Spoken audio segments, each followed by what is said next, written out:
If you want Tyson Bagent to make the Bears 53-man roster like I do, go ahead and like this video. Hit that thumbs up icon. I think he has a hell of a story. We're going to break it down on today's show, and I think when roster cutdown day gets here, he'll make the 53. If you're with me, hit that like button.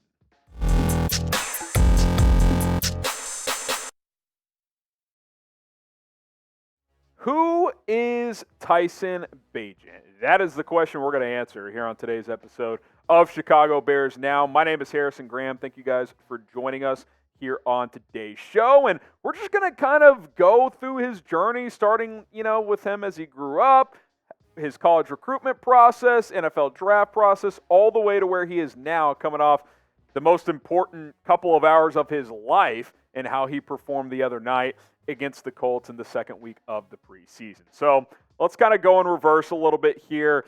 He grew up in Martinsburg, West Virginia. Who here has heard of Martinsburg? You can put your hands down. If you have, kudos to you. But here's a little fun fact about his childhood. His father was an arm wrestling champion, which is just kind of a random nugget that you only can figure out. And Dane Brugler's the beast. Kudos to Dane. We got a couple of quotes from him coming up as well. But grew up there, played obviously in football as a kid, high school football, yada, yada.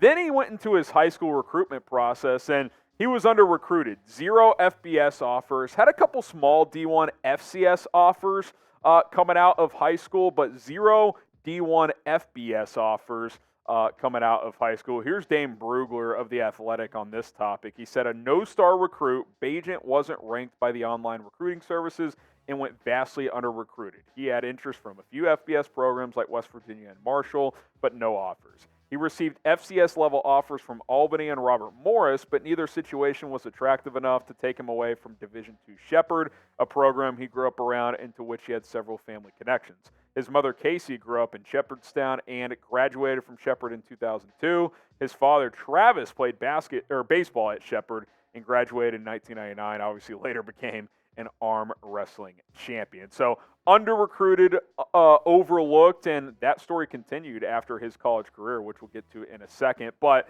before we get to the next part of Bagent's journey, who is QB2? TB, PJ, Tyson Bagent, PJ Walker. I'm saying Tyson Bagent's QB2. I still think Walker probably makes the 53 as a third quarterback, but let me know what you guys think. TB for Tyson Bagent or PJ for PJ Walker. Before we get to our next step in the journey, if you want to have a smoother journey with your finances, download the Rocket Money app today, because Rocket Money is a personal finance app that finds and cancels your unwanted subscriptions, monitors your spending, and helps lower your bills all in one place. With Rocket Money, you can easily cancel the subscriptions you don't want with just the press of a button. No more long hold times or annoying emails with customer service. Click the cancel button, and Rocket Money will do the rest for you. Rocket Money can even negotiate to lower your bills for you by up to 20%. All you have to do is take a picture of your bill, and Rocket Money takes care of the rest, and we'll show you some better deals out there. Rocket Money also helps you monitor your expenses, recommends custom budgets based on your past spending, and they'll even send you notifications when you've reached your spending limits. Just an awesome app, and this is gonna wet your beak, this little nugget as well. With over 3 million users and counting on the Rocket Money app, Rocket Money customers have saved an average of $720 per year. Think about what you can do with $700+ per year. You could go on a vacation. You could take your significant other on multiple nice dates and meals. You can just start a college fund. My son just started daycare. I need every extra dollar I can get. So stop wasting money. Save money with Rocket Money. Use our link right there, rocketmoney.com/bearsnow. It's in the comments, description, live chat of this video. Go check them out today. It's rocketmoney.com/bearsnow. Next step is, so he commits to Shepherd, Division II, where his parents went, and just went crazy. I mean, he set crazy records there, but just for a college football quarterback in general, he played in 53 games, which, by the way, stepped on campus, started all 53 games of his college career. Technically 5 years, but one of those years was the COVID year, and they only had one game, so really this was over 4 years. Look at these numbers. I don't care what level you're playing at. 69% completion, just about. Very nice. 17,000 passing yards. One of only 9 college quarterbacks to ever cross 5,000 passing yards in a season, by the way. He did that. Threw for 159 touchdowns. It's about 40 a year over 4 seasons worth. 48 picks, bit of a gunslinger. Also, decent mobility, too. Had 12 rushing touchdowns. We saw him rush for a touchdown the other night for the Bears. A couple of the other records he just set. He is the all-time NCAA leader in touchdown passes with 159. I'm not talking about Division II. I'm talking about D1, D1 FCS, D2, D3, NAIA. He's the record, 159. No one has ever thrown for more touchdowns than Tyson Bagent, and he holds the Division II record with over 1,400 completions. And I think that's part of why he's looked so comfortable, right? Is he's seen a lot of football. He has dropped back in the pocket a lot. Now, I get it. The competition's much lower, but sometimes you get these quarterbacks fresh out of a Power 5 that's only started 1 year, a la Mitch Trubisky, and they don't look comfortable early on. Bagent at least looks comfortable. Now, he doesn't have quite the ability of some of these other guys, but he's played a lot of football. He's very, very experienced, and I think there's something to be said for that. So then he ends up at Shepherd. By the way, a little nugget in a second here. He had a chance to transfer to a D1 school, did not. Ends up going undrafted in the 2023 draft. I thought he should have been drafted, to be completely honest. Went to the combine, showed off some things there, but did not go drafted. Dane Brugler with an interesting note here from what I just mentioned, saying after spending a week in the transfer portal after the 2021 season, he turned down multiple FBS offers and returned to Shepherd for his senior year. Another interesting nugget, he had a schedule visit set up with Northwestern. Think about how bad Northwestern QB play has been the last couple of years. This kid might have had them cooking. Like, he might have had them cooking there. I think he was probably concerned that if he transfers. I know one of the schools for a fact was Maryland. Well, Tua's younger brother, Talia, is a pretty good college quarterback. He was probably like, I may not start there. So he went back to Shepherd, had a huge senior season, still went undrafted. I thought he was draftable. There hasn't been a Division II quarterback drafted since, I think, the 90s. So, you do wonder if he plays D1, if he would have been drafted. I think he would have been if he got to play. I think that was the concern, though, that if he transfers somewhere and doesn't get to play, then his football career really might be over at that point in time. We'll get to the final bullet point here in a second, but week 1 is almost here. FGB. Subscribe, game day watch parties. We're going live 3 days a week now. Game days, Mondays, and Thursdays. Going to be a hell of a season. YouTube.com/BearsNow. We're trying to catch the Raiders report and most new subscribers this month here at Chat Sports. Help us get there.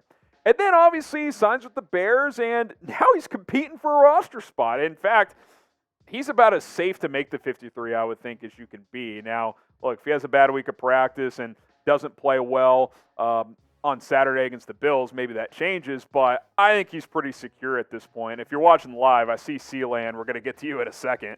13 of 15 in the preseason, 113 yards, rushed for a touchdown, has not turned it over. 6 drives so far, really only 5, because on one of those he took a knee. One play took a knee into the game in preseason week 1. He's looked comfortable. He's looked good. He's looked confident, had a little swagger going. Some of his strengths, I like the quick release and the arm strength. Like, he's got kind of that 3-quarter flick there, and he whips it. Like, he can get it out really quick. He can throw the ball. Now, what I would like to see in the final preseason game is more vertical passing. Like, he was throwing a lot of those quick passing games with RPMs. I want to see him throw a 30, 40-yard bomb downfield. Let's see what that looks like. But he gets the ball out quickly. He can see the field, and he's got enough mobility. He ran a 4.79 at the combine. Like, that's pretty solid for a quarterback. We saw him move around, had that nice throw on the run to Simba Webster. He also obviously ran in that touchdown as well, identified the opening and stepped up and dove into the end zone. So he's got a little something.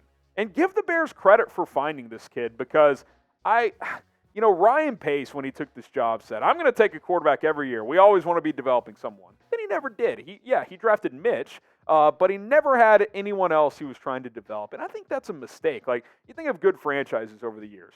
The Patriots, they always drafted a quarterback to develop. Even after Mac Jones won Rookie of the Year, they went out and got Bailey Zappi. And he showed some things last year. They had Brissett, Jimmy Garoppolo, both those guys ended up becoming good players in this league. Like, you should always be trying to find these guys. Think of Brock Purdy last year, last pick of the draft. I'm not saying this kid's going to be Brock Purdy, but what I am saying is there's guys that get overlooked, and I think the Purdy effect was felt, because we saw a lot of QBs drafted on day 3, and Tyson Bagent should have been one of them, but even though he wasn't, the Bears found him, and I think they deserve credit. I think for now, he's still listed as QB3, but if you're asking me, he's the backup. He's better than P.J. Walker. I'm open to keeping both, but you can't cut Bagent. You can't. You cannot keep Tyson Bagent off this 53-man roster. If you try to slip him through the cracks on cutdown day, he's too viral right now. Like, one other team out there will claim him if the Bears cut him. So you just can't go that route. So pick a quarterback scenario. Would you keep both P.J. Walker and Tyson Bagent behind Justin Fields, so carry 3? If so, type 1. If you'd rather cut Walker and keep Bagent, type 2. If you want to cut Bagent and keep Walker, I think that's the worst option, type 3.